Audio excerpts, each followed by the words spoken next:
Hello and welcome to Tyrannus Gaming. Today we'll be covering the patch highlights of Abyss of Dagath. This will be long, and I would advise listening to it in the background while you enjoy a fun game of Abyss of Dagath. The syndicates need your help. In a rare showing of solidarity, they sent a covert team to raid a Grineer ship adrift inside the Abyssal Zone. The ship is rumored to be carrying Orican Defixios, curse tablets, that were plundered from an archaeological dig site known as Villa Aurelia. The syndicate's team is unable to complete their mission and needs your help to get the Defixios. Abyssal beacons are available from the syndicates. Which syndicate you support is entirely your choice.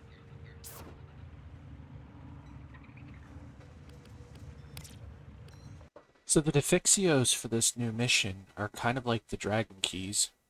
If you're holding them, it gives you a debuff. The Phantom Curse, gravity is reduced. Scarcity Curse, your ammo depletes steadily. Battery weapons recharge slowly. Echo Curse, take damage when you cast abilities. Hunter Curse, take damage as you move. Land jumps for a brief reprieve from this curse. Exposure Curse, your shields get removed. Blood Curse, your health drains steadily, killing enemies restores it. Wariness Curse, your energy drains steadily. And Shadow Curse, your light source dims steadily. Melee kills brighten it. Additionally, nearing the required amount of slain enemies will trigger a call for reinforcements, turning your mission into an Xmas stronghold until you successfully extract. Steel Path. Steel Path modifiers. The usual Steel Path difficulty modifiers are enabled in the Abyssal Zone, but with a toxic twist.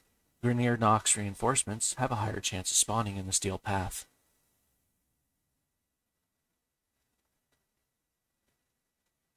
So the reward is a Faint Horn. Completing the mission rewards 6 to 8 times Faint Horns.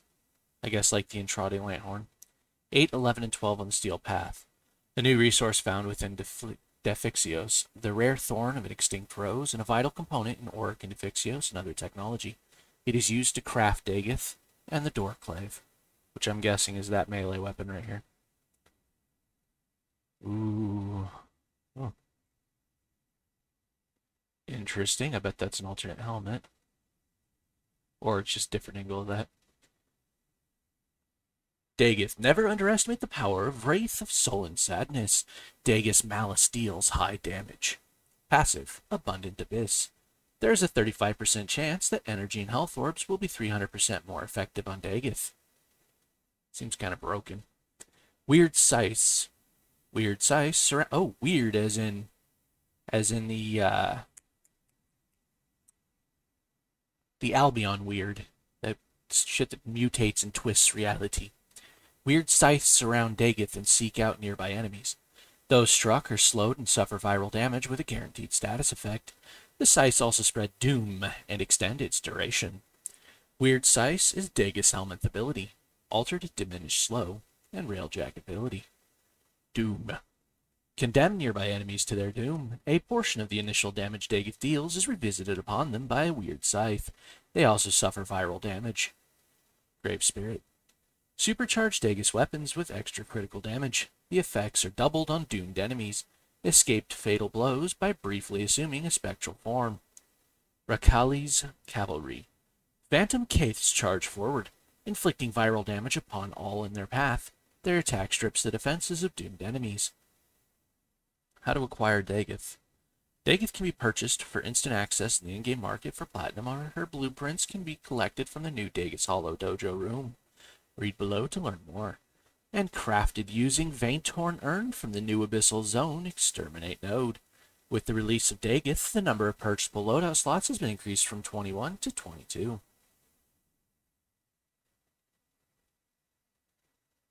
Oh, it is an alternate helmet. Dagath Gansian Helmet. New weapon, Doorclave. After 10 kills or assists, Doorclave enters a special state that doubles weapon follow-through and guarantees status effects for the next 10 attacks. Ooh, and she gains health drain when she uses her special weapon.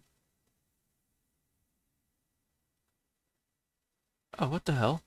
Acquire Dorclay's blueprints from the new Dagath Hollow Dojo room. Read below to learn more. And earn Vainthorn from the new Abyssal Zone and Exterminate node to craft its components. We're going to have to check that out first thing we do. Alright, and just so you know, in order to access this, you need to get an Abyssal Beacon, which requires you to get to state rank 2 on any of the reputation vendors. And purchase an Abyssal Beacon for 5,000 points. That's going to cripplingly limit people's ability to farm for this. Unless it's repeatedly used, but it says exterminate the required amount of enemies, recover a Defixio by delivering it to the extraction point. There are 8 Defixios per mission. They're kind of like finding the items during the reputation hunts. The reputation missions.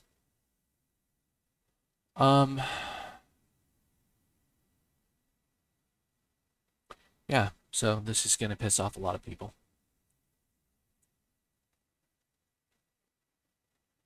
Alright, for those of you interested, there's a new dojo room, Dagath's Hollow. It says resurrect an Abras legend with the new dojo room, Dagath's Hollow. Here you will find the Shrine of Dagath, where you can acquire Dagath and Dorclay's blueprints to be crafted in your foundry. Interact with the pillar to listen to grandmother. Oh, tell the haunting tale of a Dax cavalry woman, her beloved steed, and the fate bestowed upon both of them by those who had once treasured her. The spirit of Dagath's case Rikali is strong here, allowing you access to your cave and all of its customization options. Ooh. Useless for me, I haven't got any platinum.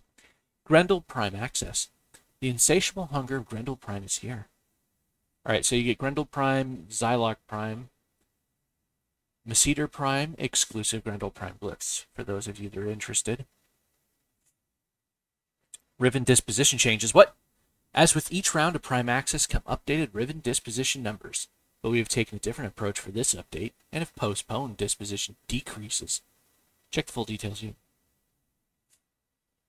New in-game market items and bundles. Dagath Collection. Almond Kaith bundle. Dress your Kaith as Rikali. Dagath Steed. New Void Shell collections for Nidus. Mirage and Protea. Okay, Chilling Glyph bundle. The All-Spawn Sayandana. Looks adorable. Kevum Sentinel bundle. Chiroptera collection. And Zombie Nabras Lotus skin. Look, it even has the little blood in the corner of her mouth. Day of the Dead 5 complete collection. Fascinating. Get a glow in the dark Tenno. New color schematic. Huh. Yeah, Dagath definitely doesn't look as bad as I thought she was going to look. System changes and general quality of life. Warframe shield changes. Base versus final stats and modding. Health energy shield. Armor stat overhaul. Focus lens conversion buff. Nightwave changes. Break armor mission improvements. Archon hunt damage attenuation changes. Oh boy. Just when you get used to something.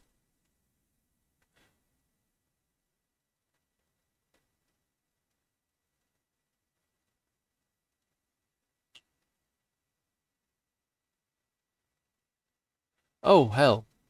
Firstly, we buffed Tenno shields overall. Previously, Tenno shields offered a 25% resistance to all damage types. Now they offer 50% damage resistance to all types. We've also buffed a few shield-specific mods with recharge rates in mind. Values below or at max rate. Fast Deflection added 45% shield recharge delay, minus. Fortitude increased the shield recharge value from 80% to 100%. Nice. Cool. Chance to resist knockdown from 20 to 40%. Vigilante Vigor added minus 30% shield recharge delay. These mods buff feed directly into the other half of our approach. Secondly, we've reworked shield gating. Basically, the more shields you have, the longer your shield gating lasts, I believe. Full shields upon shield break offered a 1.3 second window of invulnerability. Now, depending on your modded values, this window could be anywhere from 0.33, minimum duration, to 2.5 seconds, capped at 1150 shields. To receive the original 1.3 second shield gate, players will now need around 325 shields upon shield break. I mean, I don't see a problem with that. Heard people complaining about it, but most of the Warframes have 300 shields.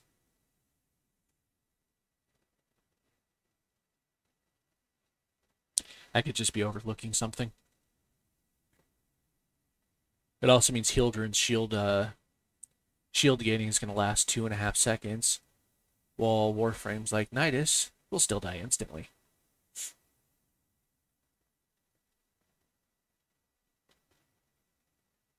Ooh. Partially depleted shields do not have a separate shield gate duration. Previously, shield breaks on shields that were not fully regenerated offered 0.33 seconds of shield gating. Now, partially depleted shields are treated with the same scaling values outlined above. For example, if you had a max shield value of 1200 but your shields are broken with only 350 available, you would receive 1.3 seconds of shield gating. With these changes, the more shields you have and the faster they regenerate, the more you'll get out of the shield gating system. And catalyzing shields. I literally just suggested adding this prior to even knowing this existed. Like in one of my comments. 0.20 times max shield capacity and full shield gate. Well, actually, I think somebody else suggested this. And we had a conversation about it. Right. I have a terrible memory. Sorry. This mod reduces your maximum shield by 80%, but also changes how shield gate scaling works for your Warframe with a guaranteed 1.33 seconds of shield gating upon full shield depletion. With this mod equipped, shield gating duration scales from 0.33 to 1.33 based on your maximum shield values, regardless of what they are. For example, if my maximum shields are 100, oh, this is multiplicative. Are 100 with catalyzing shields equipped, I would expect the following shield gating durations. 100 shields at shield break, 1.33. 10 shields at shield break, 0.33. How to acquire catalyzing shields. It is obtainable via Auric and Vaults on Deimos. I'll go back to the grind. And I thought I had all of them. An alert for the catalyzing shields mod will be available in the near future to give players faster access to the mod to test in their builds. I thank God. We will share start and dates for that alert soon. Part 4. Decaying Dragon Keys have been updated to debuff both shields and shield gating. Aw, you bite me. With revised shield gating, we felt it was important to update Decaying Dragon Keys as well. These gear items are previously used to lower the threshold needed for full shield breaks with shield gating. And while we love to see players finding unique interactions between various mechanics, Dragon Keys are intended to increase difficulty when equipped. I mean, if shields were better, it would. With that intention in mind, Decaying Dragon Keys now cap player shield gates to 0.33 seconds maximum. And fun fact, that is still ridiculously useful because all you have to do is use Voracious Metastasis, activate it the moment your shields drop, and that 0.33 suddenly becomes insanely useful. Although I'd only advise doing that build on Gruta. Part 5, a few other details to cover. Okay, so Hildren's passive is buffed from 3-second shield gating duration to 3.5 seconds of shield gating duration. And for those of you that don't know what shield gating is, when your shields snap and break, that is how long you're immortal for. So Hildren would basically be immortal.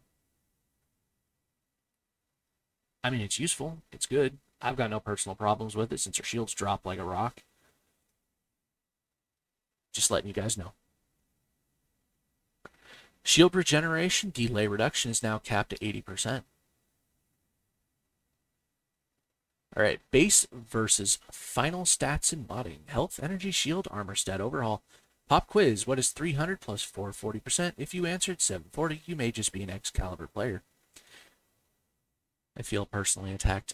Vitality, redirection, and flow, and steel fiber come with large modifier values that don't seem to match their outcome in game. This is because these mods apply their multiplier to the base stats of the Warframe, i.e., the stats you have at rank 0. In the Excalibur example, a rank 30 Excalibur's health stat of 300 earns an additional 440 health from max rank Vitality, since it applies to his base rank health of stat of 100, resulting in 740 total health. In this update, we have removed this obfuscation by having health, shield, energy, and armor mods apply to the stats of Warframes at their current rank. Well, that explains so much. Continuing our Excalibur example, instead of Vitality always applying to Excalibur's base rank of 100 health, it would apply to his health stat based on his rank. namely the stat you can actually see in your arsenal. If your Excalibur were rank 30, his health stat would be 300, which means Vitality's multiplier would be calculated off of 300. And for those of you that don't know, that's effectively a 3 times increase in health. With previous health and mod values, additional adjustments are needed to make this revision work while maintaining game balance. By only changing where the multiplier applies, a rank 30 Excalibur would receive an extra 1320 health from max rank Vitality, resulting in a total health stat of 1600.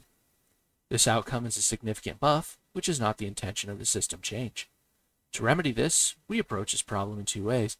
Fun fact, even with 1600 health, Excalibur's health will still drop instantly on Steel Path. So, same with most Warframes. We reduce the overall multiplier for health, shield, energy, and armor mods. Since these now affect max rank Warframe stats, these mods need to scale differently to maintain the status quo. Additionally, we want these new values to be as clear and understandable to all players as possible. Here are a few examples of these value changes. For those of you that wish to read them, they are right here. Note, these are not all the mods affected by this change. We share the comprehensive list further down in the section of the updated notes. Doing some quick math, this means that a rank 30 Excalibur with a reworked Vitality mod would receive 300 extra health for a total of 600. That, in contrast, is a nerf, which we also don't want to do. To be honest, I think the entire system should be overhauled so the Warframes can be exponentially more powerful than the Operator Drifter. Unless the human form of the Operator Drifter is meant to be void powered, in the sense that it makes them nearly on par with the Warframe. And for those of you that say they're not, please beat Duviri. Completely max it out. And I don't mean the decrees, I mean specifically the intristics. Cap them out. Go cap the intristics out on the railjack. Complete the schools, and then tell me that the Operator or Drifter are not on par with the Warframe. The only thing that make the Warframes different than the Operator and Drifter are the abilities. And unless that's the intended lore, I would think that a Nigh Indestructible Warframe would be exponentially more powerful. That's just my complaint. If you guys know something I don't, please fill me in on the lore. I'd be happy to learn. Lore is not something I'm 100% familiar with, but I am reading it constantly, but it does change. We adjusted Warframe health, shield, energy, and armor values to keep the end result of the revised mods as close to the original values as possible. With this change, Excalibur's rank 30 health stat is 370. With 100% health from a max Vitality mod, his resulting health stat would be 740, which matches what it was originally. While this path to the same result may seem a little complicated, the outcome matches our intention. We want players to be able to look at their health, shield, and armor mods and be able to understand how they affect the stats they see in their arsenal.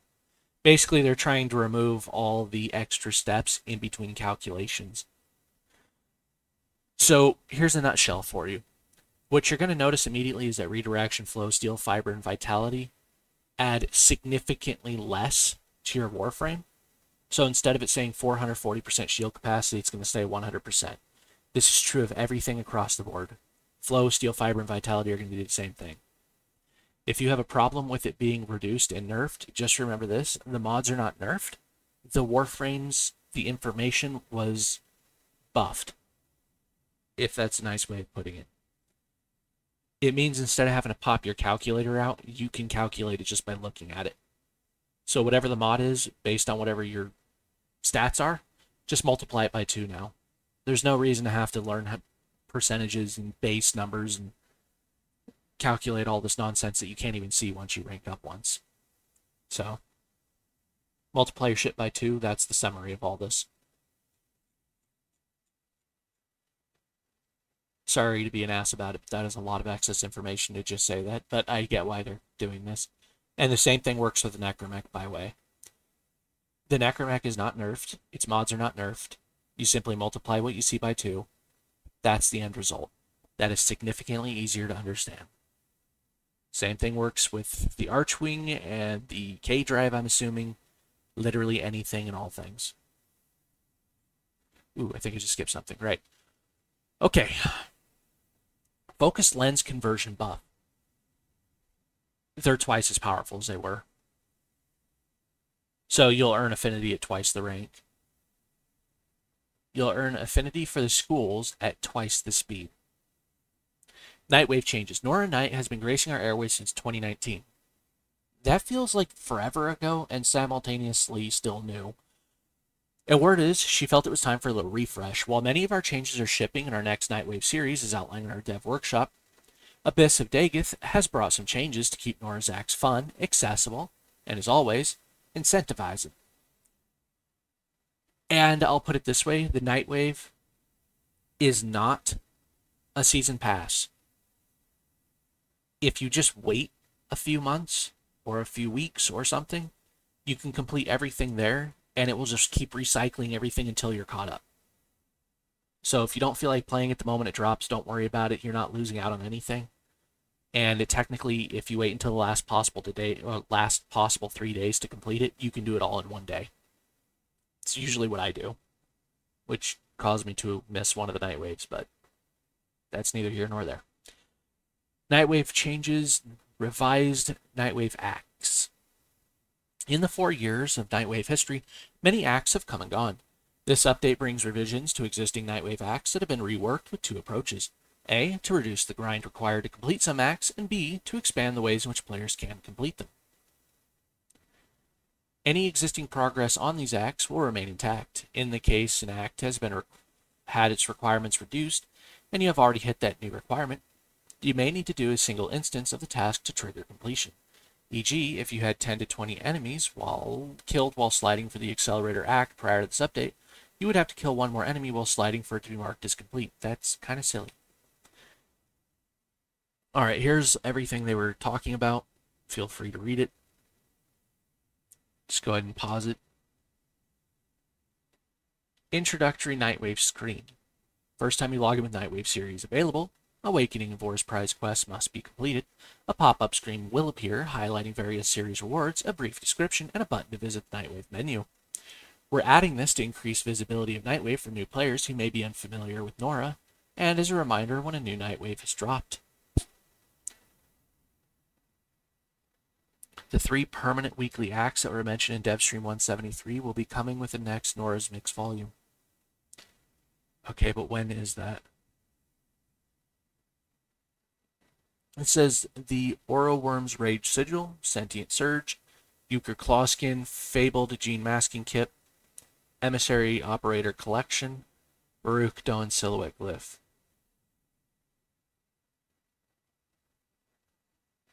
I'm like fairly certain those last 2 are definitely a part of the current Nightwave. I don't quite remember. Unless all of these are available on the current one. Uh-oh. Breaking Armor mission improvements. Call's missions are a great way to earn an extra Archon shard every week. There's no denying that playing the same 3 Break Armor missions can get repetitive. After looking at community feedback and reflecting on our own experiences after almost a year of this content being available, and there still only being 3, we've prepared some quality of life changes and a few ways to spice up these familiar missions. General quality of life changes. Call see more. Call now has loot radar and enemy radar. This will allow you to plan your offensive and find key pickups to complete your stock challenges faster. I mean, once you've done them every week for the entire year. Okay, that's 52 times. That's not... Anyway, the point is you've effectively played each one over 15 times. I've got the paths memorized. But that's just me and I'm a little crazy. Call go fast. Call's max speed and overall walking speed have been increased. I don't see that as a good thing. Just my personal opinion. It's the animations were already good, but I'm just a stickler. Caller and stock. Added stock pickups to break Narmer missions. 8 to 12 stock pickups will spawn per mission, offering 2 stock each. These will appear on your loot radar and will respawn if the mission is replayed. Extraction is required to earn the picked up stock. Oh my god.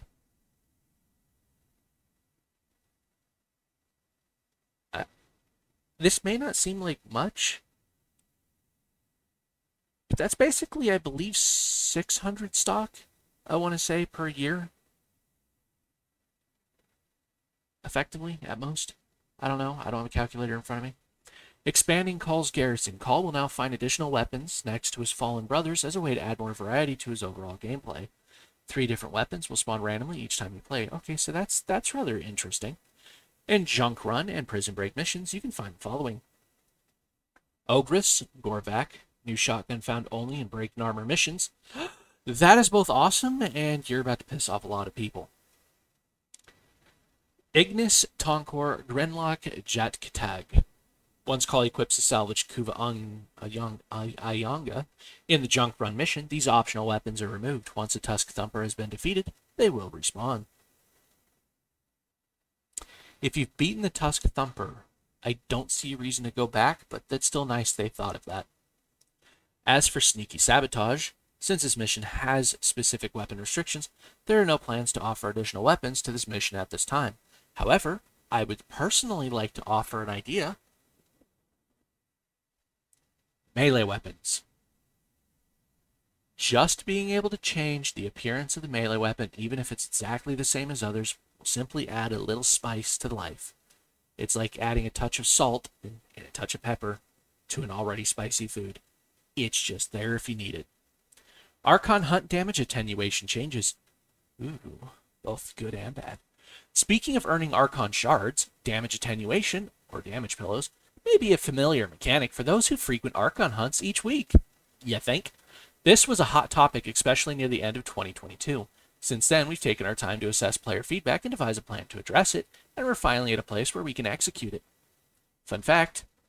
Oh, never mind, I'll just tell you. Damage attenuation is one tool of many to increase enemy difficulty by limiting how much damage they take from player weapons. Our current form of damage attenuation has resulted in many weapons feeling lackluster due to the high attenuation values, and damage output was reduced significantly to balance out the post-attenuation modifiers, meaning that Archon fights felt like a slog if players did not use a limited set of optimal builds. Literally a guy and me arguing about this the other day. And I mean that in the nicest way possible. We were not fighting, we were simply discussing in a heated manner. This is not a favorable outcome, so we have made the following changes. 1. Maximum damage caps have increased. Maximum damage per damage instance has been increased. Maximum damage per second has been increased. Our goal is to make big hits still feel like big hits, especially for low rate of fire weapons. We're able to reduce the damage cap significantly because of the next change. Modifiers now apply before damage attenuation. Oh, God almighty. Critical multipliers and other modifiers applying post-damage cap allowed for many of the one-shot builds to function, and for full transparency, we want to prevent one-shot Archon builds as much as possible. By changing where these modifiers apply, we can increase the damage caps to a much less punishing level for players. Our goals with these changes are to increase player damage output, thereby reducing the overall time to kill for Archons, make big hits feel impactful by no longer throttling them to such an extreme degree, encourage overall build diversity for Archon hunts, reduce the ability to use one-shot builds. We're excited to see what Archon hunts look like for players with these changes in the live build. Now that these changes have been released, we'll be keeping a close eye on player feedback and the resulting time to kill for Archons to see if further iterations are needed. So, fun fact, if your allies were not shooting at the Archon the entire time, you could theoretically, on the second form, one-shot the Archon reliably, because their damage attenuation buildup would be gone, and a single hit from the Nodoruk would smoke them. With the Kuva Heck, you could hop in and headshot people. The problem is those that were just slinging projectiles without any regard to damage attenuation, because it wasn't explained to them, were making the boss fight go from easy to near impossible to complete. And I think this was also true of Wisp when they were just unloading projectiles without any regard to the damage attenuation. I could be entirely wrong, as I still don't fully understand the system, but that's my understanding of it, especially since I was able to one-shot the Archon once out of every 5 runs with the Nodoruk, and the inconsistency made me switch to the Latum. So, new player path improvements. This section covers the following topics in order. Removal of flawed mods and Mark I weapons from Boar's Prize. Okay. Early game inbox and junction adjustments. Don't know what that means. Universal enemy radar. Please tell me they didn't just implement. Sorry, I'm personally just not. I don't like having red dots constantly on my minimap because of how hard it is to see it sometimes, but my minimap's really small because I play in 4K. And no, that's not me bragging. My frame rates are like 24 while I do it. So 2K, I record. I record in 2K, but I also record in 4K for online. It's a complicated mess. But what you're seeing on the screen when I do 4K is not what I'm technically seeing if it says 4K on the screen. Just take my word for it.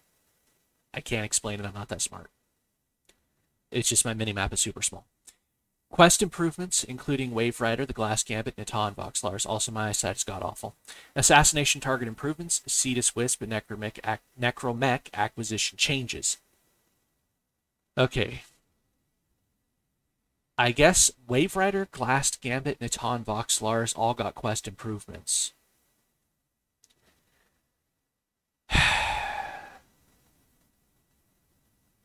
I recorded them. Just got done recording the story missions. Not literally just, but... Alright, this is not about me, this is about the update. Alright. Removal of flawed updates and Mark 1 weapons from Vor's Prize. Flawed weapons. Flawed mods are a special variant of mods that are only accessible via the Vor's Prize quest and were intended to be an early introduction for players to the modding system. Over the years, we have come to understand these mods have the unintended effect of players investing endo that would be better used in non-flawed variants. As a result, we have removed flawed mods from Vor's Prize and replaced them with the normal variants. Additionally, players who already own flawed mods have had them replaced with the normal variant with this update's release, excluding the April Fool's flawed ammo drum from 2016, of course. The conversion maintained the mod rank, so a rank 3 flawed vitality has become a rank 3 vitality, etc. Any equipped flawed mods have been uninstalled, so be sure to check your builds if this affects you. I wanted them as trophies! Damn. Flawed mod storage site. After posting our initial dev workshop outlining the flawed mod's removal, many players expressed their desire to keep them for a variety of reasons. It's a trophy, that's all it is. It's just fun to have. It's a history of Warframe. Luckily for those Tenno, we managed to find the original disposal storage site of the flawed mods and made them available for players once more. Thank you. Thank you. I wasn't mad that they were removed, I was just disappointed. But it says seek out the storage site near Cressatel and Iron Wake on Earth to purchase them anew. We did our best to price these rare finds fairly, keeping in mind that these are now collector's items, of course, so they can be yours for the cost of a few thousand credits. That's actually pretty cool because internally the lore, it would essentially make it so, like, that's the reason why all of the Grineer, the elite forces, are still so much weaker than Warframe because they have, quote, flawed mods, which are leftovers from the Orcan Empire. I could see that working as the lore. It'd be pretty cool. While this is a tongue-in-cheek implementation of the new flawed mods acquisition, we appreciate the value that these mods offer to certain players and wanted to keep them available for those who requested it. Note, due to the unique acquisition method for these mods, players will not be able to dissolve flawed mods for endo or transmute them. Fair. Since they're only available for credits, you don't have to farm them. Adjusting for increased mod drain. As flawed mods are being removed, we want to ensure that new players can still create their early builds and equip mods onto their equipment. Since normal mods have a higher drain than their flawed variants, we're approaching this problem in two ways. Firstly, we've added 90,000 bonus affinity to the completion of Vor's Prize quest. Split up across the 6 missions, each mission earns new players an additional 15,000 affinity upon first completion only. And while that may seem a rather good idea, it unnecessarily raises a player's rank, especially when they still have no idea how to play the game. While I'm not entirely against the idea, since it will help boost them up and allow them access to other parts of the game, I would have suggested offering them a huge chunk of endo, since the endo is not really understandable and they are going to rapidly run through it just by upgrading random mods that really are useless. So just my personal opinion, technically there are no such thing as useless mods, just... Wow, alright, I was about to insult the player base. There's no such thing as useless mods, just useless players. Yay! Tyrannus, 10/18/2023. In 5 years from now, that is not going to be a funny joke when people are spinning that out to shame me, assuming I survived that long. Secondly, we've reduced the base drain for a few core mods by 2. This will allow the mods to fit into early game builds more easily, but also has the benefit of reducing the overall drain at all ranks. Here are the mods that have been reduced from a drain of 4 to 2 at rank 0. Fast Deflection, new max drain... I'm sorry, I have mild dyslexia. Fast Deflection, new max rank drain of 7. Redirection, new max rank drain of 12. Enemy Sense, new max rank drain of 7. Continuity, new max rank drain of 7. And I've got some new builds. Seriously, because continuity. Anyway. Mark 1 weapons. Along the lines of flawed mods, the less powerful Mark 1 variants of the Brayton, Paris, Kunai, and Bow have been removed from the Vor's prize quest. Now, new players will be presented with the normal variants of these weapons. Rest assured that all Mark 1 weapons still remain available for purchase with credits in the market. Early game inbox injunction adjustments. Excuse me. Updated early game inbox messages. Continuing with our plans for improving the new player path, we have updated the completion inbox messages for the following quests. Forest Prize added new Ortis voice lines with interacting with the mod segment during the quest to set expectations around modding this early on in the game. Ortis realizes modding may seem a tad overwhelming, but everything will soon make sense. Oh, that's a quote. Ortis realizes modding may seem a tad overwhelming, but everything will soon make sense. I can't do an Ortis voice, sorry. Saya's Vigil added Gara's blueprints to this inbox message instead of it being a quest completion screen reward. That's nice.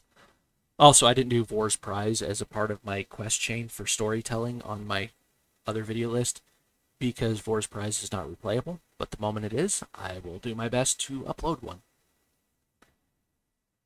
Following the completion of Saya's Vigil, we have also written a new inbox from the business directing players to visit Fortuna. Known issue. We have identified an issue causing this inbox message to not be delivered with this update's launch. We have fixed the issue and it will be coming in an upcoming hotfix. Our goal is to better guide newly awakened Tenno through the star chart. At the end of Vor's Prize, they will be directed to Cetus to learn about codex scanners and receive their first Warframe blueprint with a light introduction to resource and blueprint acquisition. Then they will be encouraged to follow the junction path to the next planet. I thought Rhino was the first blueprint for Warframes you could get. We have plans to continue improvements along the junction path in future updates with the new player experience in mind. Yeah, I guess it depends on where you go, huh? Speaking of junctions, we made the following adjustments to the Venus and Mercury junctions. Removal of the Collect 20 mods. Complete quest size Vigil is a new task. Reduce the rank requirements from 2 to 1 for the upgrade any mod through fusion process. Mercury added incubator power core to junction rewards. Great. Universal enemy radar. Players now have a universal enemy radar set to 30 meters to help new players navigate through their missions. Warframe is more fun when you know where your foes are, and we felt that this important mechanic no longer needed to be tied to game progression. Existing enemy radar mods will simply add to the base enemy radar values, i.e. your enemy radar with enemy sense equipped would now be 60 meters. I just don't see that as a good thing. Like, why not just give them the mod as a start? I mean, what of us that like the challenge? I mean, for, like, the arena, for instance. Like, for the index. I don't always like knowing where my enemies are when I'm running around. It's just my personal opinion. Quest improvements, Wave Rider Quest. For those who didn't grow up playing Tony Hawk Pro Skater, the Wave Rider Quest may be a stopping point for you to acquire Ureli. Simply put, the gameplay requirements are not what you see in your average Warframe mission. Being K-Drive focused, while we love adding variety to our game, accessibility and enjoyment is also an important factor, especially since this is the free path to earning Ureli. With that in mind, we have made the following changes to the Wave Rider Quest. We've reduced the number of challenges per page from 5 to 3. Oh, thank God. I mean, I completed it, but thank God for other players, resulting in a whopping reduction of overall quest requirements from 25 to 15 challenges. With fewer, by the way, you can abuse the challenges and get them all done with very little effort, so at worst it was just tedious. With fewer challenges overall, we reworked the remaining challenges with the focus of making them simpler and easier to complete while still showcasing the breadth of gameplay available on your K-Drive. Added to the quest challenges to the pause menu while it is active to increase visibility and reduce the inconvenience of reopening the comic every time you need to check your progress. Hovering over a challenge will also provide you with a how-to description, offering more details on basically Ureli's comic system was made easier, quicker, faster, and less challenging. And while I don't see that as a bad thing, I also see it as a good thing. It is going to frustrate a lot of the veteran players because they had to go through this. But that's their problem, not yours. Voxelar's Quest. We want to encourage new Tenno to venture to both Cetus and Fortuna. We've reduced the overall difficulty of Voxelaris with them in mind. Okay. So basically, Cetus and Fortuna, everything was made easier to kill. Except, wait, hold on. Okay, I'm stupid, and I'm jumping the gun. Mission 1, sorry, I can read faster than I can actually voice it. Reduced enemy level from 6 to 8 to 5, matching subsequent missions in this quest. Reduced. Reduced number of required kills from 30 to 20 for mission 1. Reduced drone health and shields. Yeah, okay, yeah, everything was reduced, or made weaker. Your allies and friendly stuff was made stronger. Yeah, so I'm not stupid. Okay, I'm stupid. That's not the point. Anyway, the Glass Gambit quest. There's not much we can do to stop Nephanu's scheming, but we did manage to negotiate the following changes to the Glass Gambit. Reduce the length of each index round from 3 to 2 minutes. Since you have to play multiple index rounds per mission, we felt it dragged on too long. Increase the victory margin from 10 to 20. So, fun fact, if you want to make the index missions far faster, including the Glass Gambit, I'm assuming, I don't remember what it was like, the index specifically, so that enemy radar mod, get all of them. All 3 of them, you'll have 90 meters, and you can just boom and zoom the entire map and kill everything without them even realizing you're there. Aside from the occasional super powerful enemy that takes too much damage. Alright, Nata quest. This quest is such an important stepping stone in your Tenno's journey, so we are not planning on making sweeping changes. However, we have a few quality of life tweaks to address quest initiation. I got an idea. Add a replay button that allows you to select chapters and doesn't force you to restart the whole damn thing if you want to replay certain parts of the mission. Okay, I'm being triggered. All right, there's reduced the MR requirement from 3 to 2, meaning Oculus will now spawn in Uranus missions once you are MR2. Huh. Updated Uranus Junction challenge description to better indicate how to start this quest. Reduced number of defense waves from 10 to 5 in the Seal of the Tomb mission. Hey, I can refilm this without it being a slog for people to watch. Sorry, I was drinking some water. My mouth is dry. Missed quest changes. The Archwing. Reduced Odinata build time from 10 minutes to 1 minute. The Limbo Theorem. Reduced Limbo Blueprint craft times from 12 hours to 1 minute. Oh. We are also reducing the number of proof fragments required for the Theorem Blueprint from 3 to 1. Size Vigil, remove the MR1 requirement to access Size Vigil as part of our other early game journey changes. Wow. Rising Tide, reduced the Railjack Cephalon Blueprint build time from 10 minutes to 1 minute. Apostasy Prologue added how to unlock hint text and codex to guide players to complete the Chains of Hera quest and install the personal quarter segment. Wow. New players are going to have it easy. In a good way, not a bad way. Kind of jelly. Assassination target improvements. With the grind reduction past we did on Quest, we also took a moment to look at certain assassination targets as well. Our goals were to reduce the overall time to complete some of these fights and improve waypointing where possible. The Ambulus, by the way, the Ambulus is a boss. Vahek is a boss, Tal Rieger is a boss, hence the assassination target improvements. If you want to read this, you're more than welcome to. But the Ambulus timers were essentially reduced. The hacked Ambulus amounts were reduced, and so on and so forth. In other words, the less players there are, the quicker the mission is. Vahek reduced invulnerability period from 10 to 6 seconds, increased maximum damage received before becoming invulnerable from 25 to 35%. Tal Rieger, waypoint on Tal Rieger now disappears when he's hiding. Previously, it would direct players to a locked door, possibly leading to confusion. What do you mean, possibly? Added waypoint markers to Mannix while they are active. Ooh, Cetus Wisp and Necromech acquisition changes. Cetus Wisps no longer disappear. These are crucial crafting costs for many early game amps, and while we did add the ability to purchase this resource from Onco at rank 5 quills, this change should improve player acquisition earlier on in the game. What they're referring to is that the Cetus Wisps that you would use to craft, you can find them around the lake on Earth. The actual, Cetus, I guess it's called. I don't know. Anyway, the point is you talk to Onco and them, you go out into the main world, you run around the lake during nighttime, and the Cetuses are there. As I said, I don't know the names of much, but that's where you would find them. Normally, it would be random, and you could farm for hours or seconds. Void Rig crafting costs have been updated to require Cambion Drift resources only. I mean, I don't see why, but anyway. Some of the resources required investment in other hub syndicates and railjacks, stupid idea, added further obstacles for players on their journey to their necromech. The updated crafting changes are as follow. Literally what they just said. Added damaged necromech components to Lloyd store for purchase. Players can purchase damaged necromech casings, engines, pods, and weapon pods from the Necroloid Syndicate at rank 1 for 2,500 standing each. And while that may seem rather drastic and high, just remember simply playing the vault raids on Deimos will get you those broken parts. Please share any bug reports. Accessibility and HUD improvements. This section covers the following topics in order: character highlighting system, conservation, accessibility, and quality of life improvements. Auto melee. That better not mean what I think it means. Buffs and debuffs in pause menu. New update history screen. Other UI, HUD additions and changes. Character highlighting system. The enemies you face in Warframe tend to be well themed to their tile sets.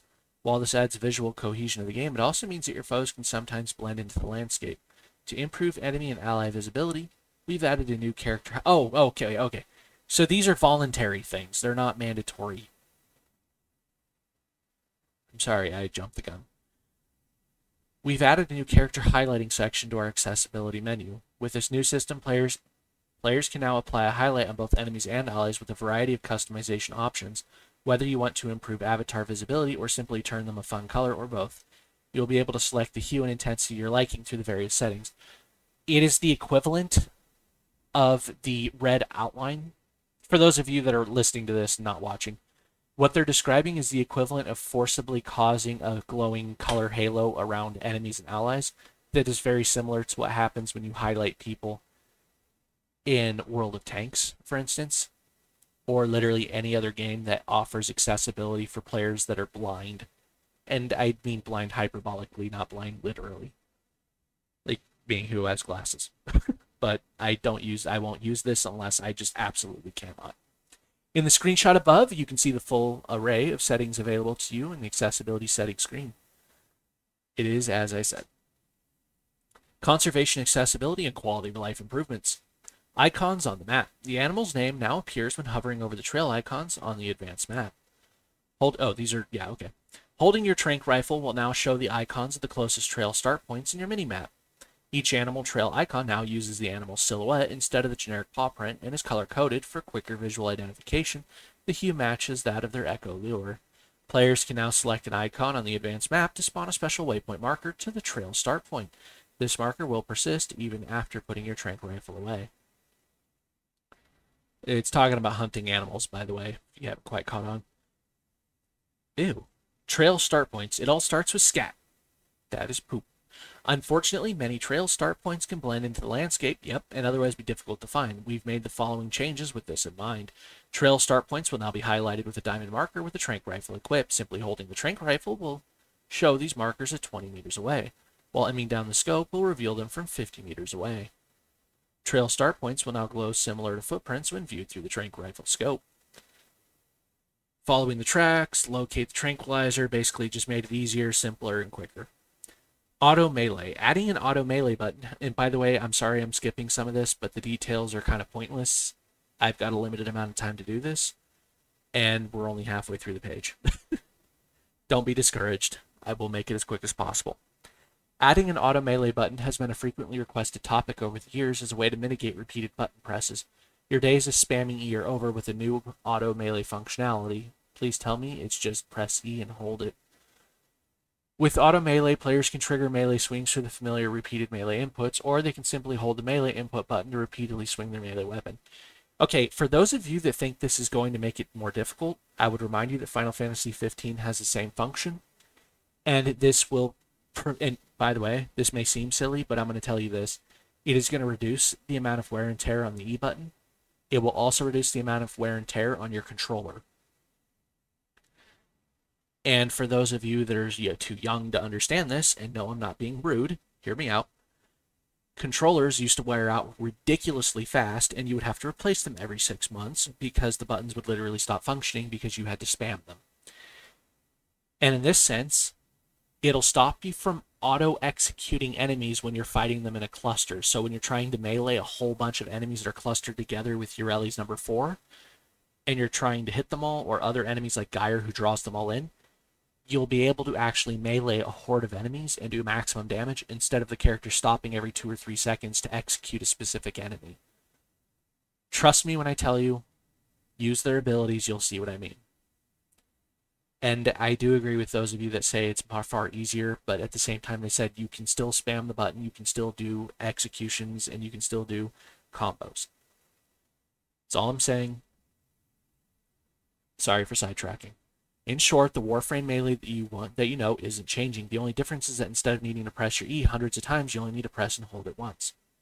Our goal is not to alter the main way you play Warframe melee. If you prefer the precision of individual inputs, auto meleeing is an additional way to play the game. This mechanic has been released as a permanent functionality of the melee system, as we've designed this so that both individual input and auto melee can coexist without issue. Since auto melee, I honestly thought it meant that your melee weapon automatically hits the moment you walk up to them. I was about to throw my mouse. Not literally. It was a gift from my brother, and it was kind of expensive, so don't tell him I wasn't going to actually throw it. Our goal is not to alter the main way. Okay, since auto meleeing is removing a lot of active elements of meleeing, we are working on an addition to this system called perfect heavy attacks that aim to release with whispers in the walls. Exclusions to auto melee. Due to the mechanics of auto melee mirroring that of thrown melee weapons, the following weapons will not have auto meleeing enabled for them. Glaives, and obviously the Wolf Sledge, but glaives are not going to have the auto melee system built in. Buffs and debuffs in pause menu. The meme of players giving their squad mates enough buff indicators to look like an MMORPG screen is real and valid. I've done that to myself repeatedly. Worry not, we have not changed the buffs you got. We're simply adding the ability to see what the actual buff and debuff icons means when entering your pause menu. Okay, so basically when you have a whole bunch of buffs, if you just open up the menu, you can highlight the buffs to have it tell you what they mean. So you don't just have a bunch of random icons through trial and error. Honestly, I always thought that existed. I just thought I couldn't get it to highlight. As you can see in this, okay, new update history screen. Whether you're jumping straight into a new update or returning to the game after a break, our new update screen history screen is designed to contextualize and highlight the latest content. The screen offers a variety of new tools for us to showcase everything that is available in our major update release. Okay. Basically, it's just a patch highlight and overall what's being introduced. Basically, what I'm doing currently, just in visual format in the game. Apparently, it's in the pause menu above the Nightwave button via the new banner over the news console in your orbiter. Other UI HUD additions and changes. Adding a weapon trait display in the arsenal. Weapons with specific traits or passives now display this information in the upgrade arsenal screen of the respected weapon. These traits were often hidden in weapon description or otherwise required players to learn about them via outside sources. Now you can directly see any special traits a weapon has and incorporate that knowledge into your builds. Oh, hell yes! You can now swap incarnate evolutions in the arsenal, which means you can now change your weapon's specific information with the incarnates on the fly instead of having to go back to the Zariman. For those of you that got that far. You can now customize your Railjack crew. So that's cool. The Companion Rework, Phase 1. Companions are immortal. All their stats have been changed to reflect this. And by the way, the stats have been buffed like crazy. Consistency and in-companion healing. So they fix the bugs in the ability to heal. Companion mod changes and additions. Because healing was unreliable in some cases. And sometimes they would gain super health bonuses. Companion mods have been changed to affect this, to reflect this. Basically, all of the companion mods have been updated. Anything that affected the companions and kept them alive have now been changed, since the companions are basically immortal. Hydroid Rework. He was made less useless. You can pause to read this if you'd like, but I feel like most people haven't played Hydrate enough to actually know what the changes would even be. And with this, I'm going to release a how-to on Hydrate eventually, so unfortunately, I'm going to have to relearn all of this. Oh yeah, sorry. Let's see. For those of you that want to read this, go ahead and pause on this.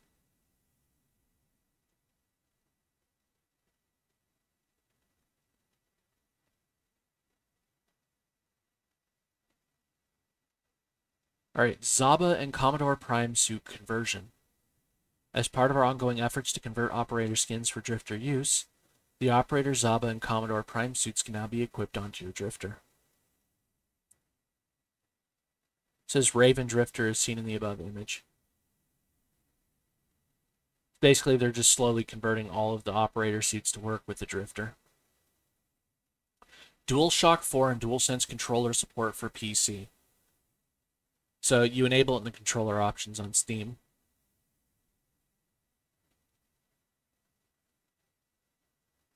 Okay, so there's a whole bunch of patch notes for Steam, or not Steam, NVIDIA and other things. By the way, if you do the controller thing, you do need to restart your game. A lot of the effects were updated and fixed. It says, additionally, it added 2 new reward options to the Steel Pass circuit, Reward Path, Rivens, and Kuva. Cool. Minor changes to Ortis, as in he can talk more. But he has different lines, so at least solve that problem.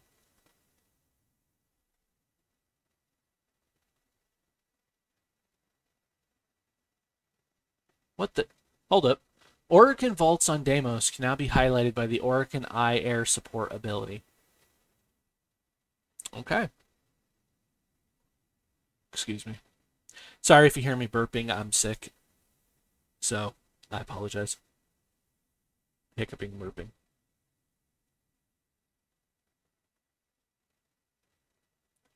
Alright, there's a lot of optimizations that are also made to the game. For instance, Mirage's Eclipse not providing the damage reduction buff when positioned in the shadowed areas of Deviri and the Undercroft. Like I said, they're just overall generic fixes, and no, I don't mean that in a bad way.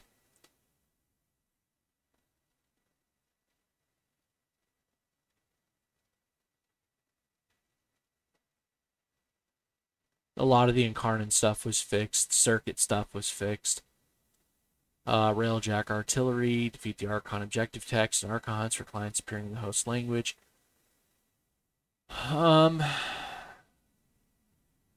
Oh, for those of you that play the Ropolalist on Steel Path, yeah, so the Steel Path ones are now showing up properly. The Steel Path enemies are showing up properly in the mission with Ropolalist. So, yeah, like I said, there's a whole lot of fixes. And I feel like if I just sat here and read this, it would take me 2 hours, so feel free to come back and pause this. But I will read the very last things, since the Steam fixes are the most glaring of them. Fix several Shawzin control and cursor issues when using Steam input. Fixed input to use transference in the Aura Worm and Debiri not functioning on Steam Deck. Fixed issue where the launcher setting dialog appeared too small on Steam Deck. Fixed an issue where logging out of an account on the Steam Deck would prompt multiple sign-in boxes upon returning to the sign-in page. Fixed an issue where players using Steam input couldn't open chat in the Orbiter or hubs without first opening the pause menu. Fixed an issue where Warframe running via Steam and Steam input enabled in the game settings did not recognize a controller when plugged in after the game had started. Fixed an issue in the new War Quest that could prevent Teshin from grappling on Steam Deck. Fixed a controller login issue where the cursor needed to be over the password field to log in. By the way, there's only a few more of these. Fixed an issue where using Steam input caused the Shawzin exit animation to be abruptly cut off and open the pause menu. Fixed the change instrument option not working when using Shawzin. Man, there's a lot of Shawzin errors. Fixed an issue where confirmation dialogues on the Steam Deck were missing prompt callouts, preventing players from knowing which bindings to use for actions such as starting quests or subsuming Warframe abilities. Fixed Steam input issues when selecting difficulty during Duviri Shawzin side objectives. Fixed Steam input issues when swapping spears during fishing. Congrats, Tenno. You made it to the end of 77 pages of patch notes. Thank you for reading, and thank you for Warframe. we hope you enjoy Abyss of Dagath. The hell do you mean thank you for Warframe? I should be saying that to you guys. Alright. That concludes today's patch notes.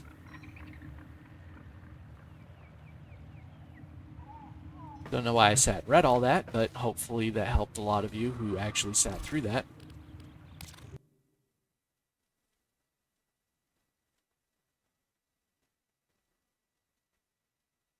Yeah, okay.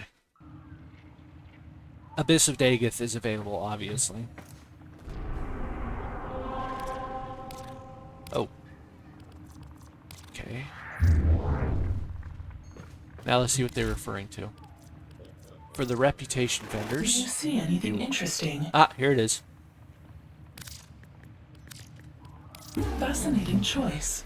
Alright, so the Abyssal Beacons, the Syndicates need help finishing a Doom mission, recover Auric and Era Defixios from a galleon of Grineer raiders drift in the Abyssal Zone near Ceres. Defixios are known to contain faint horns. And before people start calling them vape horns. Will these help you? An honor. And for those of you that don't know, you can change your pledge to a specific reputation vendor, and it does affect... It affects one other in a positive way, so you can effectively raise two of them, but you will decrease two. With Steel Meridian, though, you can choose Cephalon Suda and Arbiters of Hexus, and you can still manually raise Steel Meridian by doing missions, and you can get 3 at a time. I hope these interest you. And thus get this nonsense right here, which is basically to buy virtually everything. I've almost got 2 of the factions maxed out. But, yeah. So once I'm done with these, I'm going to go through and do these. Should have done them when there wasn't a cap on them, but you know what? That's life.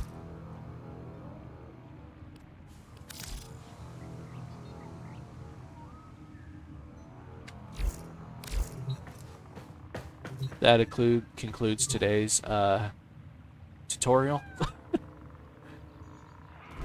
Anyway, jokes aside, as of right now, the alerts. There is a survival infestation for catalyzing shields. You may want to get that immediately.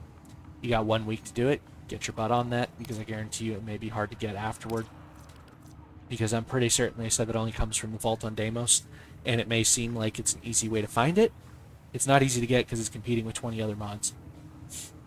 So grab it the moment you get the chance. The reason I'm not doing it right now is I need to get ready, and I am going to be uploading this as soon as possible. So thank you. Hope you guys have a good day. Hope we learned something new today. And, well, see y'all later.